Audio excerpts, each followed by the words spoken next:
Hello everyone. Good morning, good afternoon, good evening, depending on the time that this video reaches you. That is why I have greeted in those different capacities: morning, afternoon, and then evening. Today, I want to take you through pharmaceutical practicals, majorly the practicals that we do under the course unit called pharmaceutics. So pharmaceutics deals with a number of dosage forms, a study of dosage forms.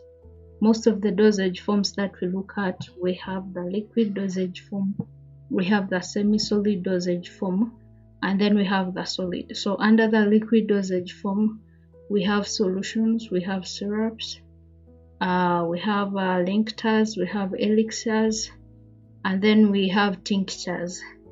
And then under semi-solids, we have creams, we have ointments, we have lotions, paints, and so on. And then under solid dosage form, we have tablets, we have capsules, we have powder, and so many others like lozenges and the rest. However, we are going to start with preparation of different solutions. And then today I will take you through what we call double strength chloroform water. The person speaking to you is by the names that are indicated here. That is Miss Atiang Grace. So I would love to take you through how we can prepare double strength chloroform water. There are a number of things that we need to put in mind when we are preparing this. So we need to know what are the requirements, what are the reagents, what are the excipients, what is the active pharmaceutical ingredient that we need to use. In every pharmaceutical practical, that is what we need to put in mind.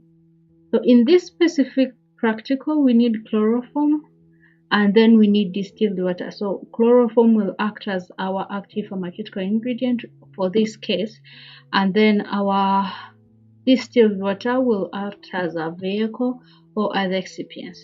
So every practical, every preparation, you need to always have a working formula.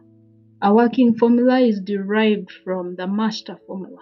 So we have different books that give us the master formula. We have the pharmacopoeias, we have the British pharmacopoeia, we have the United States pharmacopoeia, we have the Tanzanian pharmacopoeia, we have the Indian pharmacopoeia, and then so many others as well. And then we have what we call the Martindale. Also gives us a different master formulas. So from the master formula, we are in position to derive how, or we are able to generate a working formula from a master formula. However, in these specific practicals that I'm going to take you through, a working formula has already been generated. We shall have a different session of seeing how we can derive a working formula from a master formula. So in this specific working formula, we see that we need chloroform and then the mils of chloroform. Remember, chloroform as well as a liquid. So we need 0.50 mils of chloroform, and then we need purified water sufficient to produce 100 mils. So our main focus here is for us to prepare 100 mils chloroform water. So in case you want maybe more than 100 mils, you can as well get its working formula from the master formula. However, our focus for today is for us to prepare up to the 100 mils concentration or 100 mils, total of 100 mils mixture. So this purified water is our distilled water that we had already included in the requirements. Okay, I hope you don't mix it. So every practical you do, every assignment you are given, make sure that you always have your working formula. So whatever formula they will provide you with is a master formula, and from there you will be in position to generate a working formula, and this is how you can present it.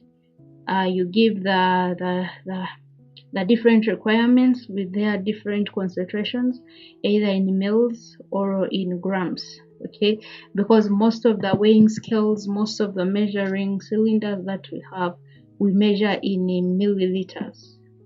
So that is why most of the practicals that we are going to look at, you will be seeing the mils. So what is our procedure for compounding chloroform water? The first thing you need to do, since all these requirements are liquids, so we are going to measure. We measure liquids. For solids, we weigh solids. So the first thing we are going to do is to measure a required amount of chloroform, and that required amount is our 0.5 mils. So we are going to get a measuring cylinder. We can either use a measuring cylinder if our lab provides us with a one that can measure 0.5 mils. If it cannot, we are going to look out for pipettes that can measure out the 0.5, or we can also use droppers depending on the dropper we have, and we should be in position to clearly read the meniscus on the dropper. So those are some of the apparatus that you may use basing on the mils, basing on the volume of a component that you have been given. So you measure the required amount of chloroform. After you have measured, you're going to transfer this chloroform. You can either transfer it to a conical flask, or you can transfer it to a beaker. So after you have transferred it to those different apparatus, you're going to dissolve the measured chloroform water in purified water by vigorously shaking. So you're going to get water, or you're going to pour your water to a conical flask that you had put your chloroform water, and then you shake, because when we use a conical flask, it's easier for us to shake. Okay, it can be hard for us to shake vigorously in a measuring cylinder. It can also be hard for us to vigorously shake in a beaker. We can steer, like steering. We can steer in a beaker and then we shake in the conical flask. Okay, so we can use those apparatus, and then we also have other apparatus. We shall have a session where we see how the apparatus look like, what they are called, what are their advantages, what are their disadvantages, what is the use of those different apparatus, and how they can help us in the practical sessions. Chloroform. So the other step after you have vigorously shaked, we shall have formed a uniform mixture. So chloroform is completely dissolved in water by repeatedly shaking the solution, and then after that is done, we transfer the mixture to the measuring cylinder and top up to the required 100 mils that we were required to prepare. Okay, so we transfer it to the measuring cylinder and top up to the volume. That is why in our working formula it was saying purified water sufficient to produce 100 mils. Okay, so after we have prepared, we need to also have a procedure of packaging. How do we pack the product? So the first thing you need to put in mind when you're packing is the choice of the apparatus, or the choice of the packaging material, or the choice of the container that you're going to use for packing. So here we choose appropriate packing bottle.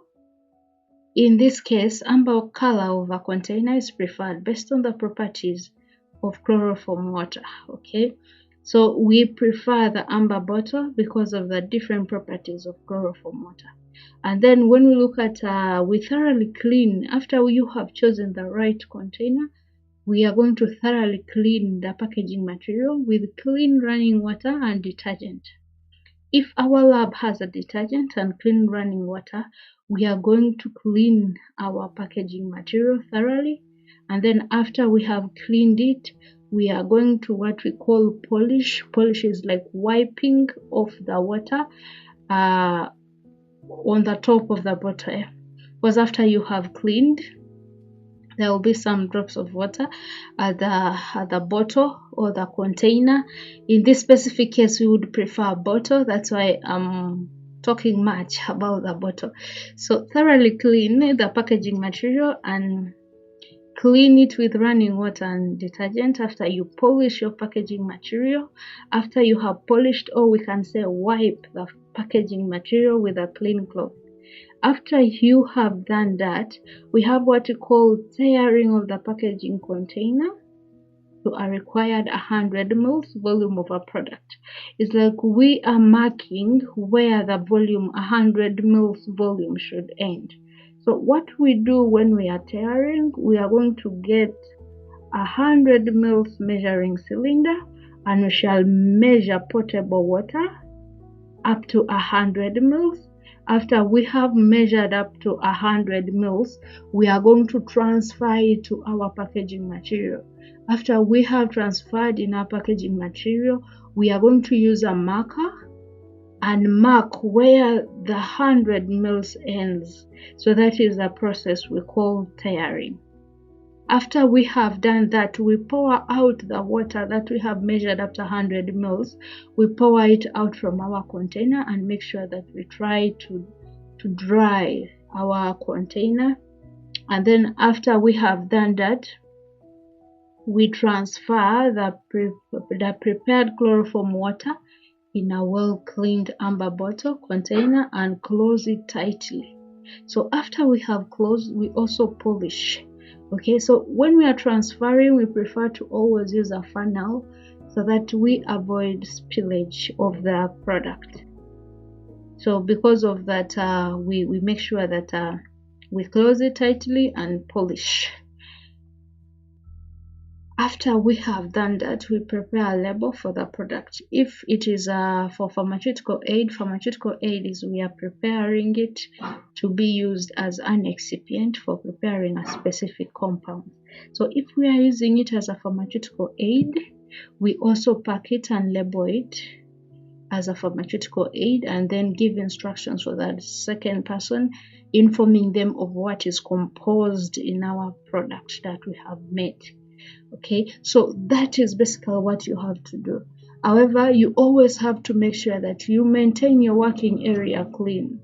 Clean your apparatus after you have used them, clean your apparatus before you use them, and then clean your working area. By doing so, we are carrying out quality assurance. We are making sure that the product we are preparing is not going to get contaminated by the environment. Okay, so that is why we have to continuously clean. When we are weighing, we are cleaning. When we are measuring, we are cleaning. When we are preparing, we are cleaning. When we are packaging, we make sure that we maintain the cleanliness so that we avoid contamination, cross-contamination, and to make sure that our product is of good quality and cannot affect or harm our patients. So after that, we prepare a label, and let's see how a label can be wrote. So this is a sample of how a label can look like, and this is specifically for double strength chloroform water. So we prepared 100 mils, so you put the 100 mils on top of the label, or is the first thing you indicate. After you have put that, you put the name of what you have prepared. If it is a solution, if it is a cream, if it is a what, you put it. So in this specific case, we have double strength chloroform water. And then the composition, we have chloroform water 0.5 mils, purified water sufficient to produce 100 mils. After, we have to give directions for use. So direction for use, we say as directed by the physician, and then we give 5 mils to 15 mils always. So 5 to 15 depending on the type of the patient you're dealing with, but the minimum mils we can give to a patient is 5 mils, and then the maximum is 15 mils. Caution, we need to know what caution that we have to put in mind. Caution, we always use it for external use only, and then storage, store in a well-closed container protected from light, and then keep out of reach of children.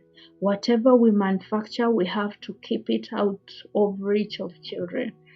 After you have given us the storage conditions, you give the batch, you allocate your product a batch. Okay, so in a manufacturing unit, we find that we have a number of slots or the lots or batch. Okay, and then in the hospital they call them cohort. Yeah, so you have to give your product a batch.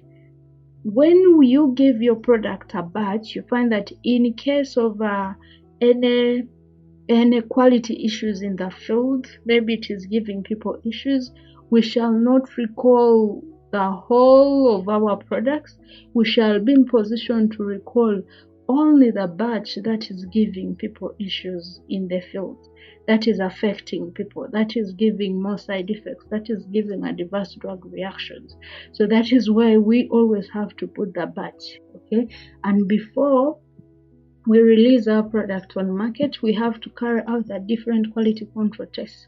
We have to check for its quality, we have to check for its bioavailability, we have to check for its therapeutic use, we have to check for a number of things, potency, efficacy, and then we look out for stabilities, we look out for the chemical stability, and then we look at for microbial stabilities, and then physical instabilities. So if we rule out all of them and we see that none of them is affecting our product, then we shall be ready to release our product on the market. Then we have the manufacturing date. We put the date that we manufactured, and then expiry date. For extemporaneous preparations or different practicals that we shall be doing in the lab, we shall prefer to have a product expiring in 1 month time because of how we have prepared it, and sometimes you find we have not done different quality control analysis on the product, so we always allocate it a period of 1 month as we monitor the stability and then instabilities of the product. After you have done that, we have manufacturing date, manufacturer's name, and then we have the manufacturer's address, as you can see. So you can allocate your product a different manufacturer and a manufacturer's address. However, for this specific preparation and the person speaking to you, we see that this is generated by Grapharm Academy Pharmaceuticals, and then manufacturer's address, Gulu, Uganda. So that is what you need to know about the different parts of a label. Uses of what we have prepared. It can be used as a pharmaceutical aid. A pharmaceutical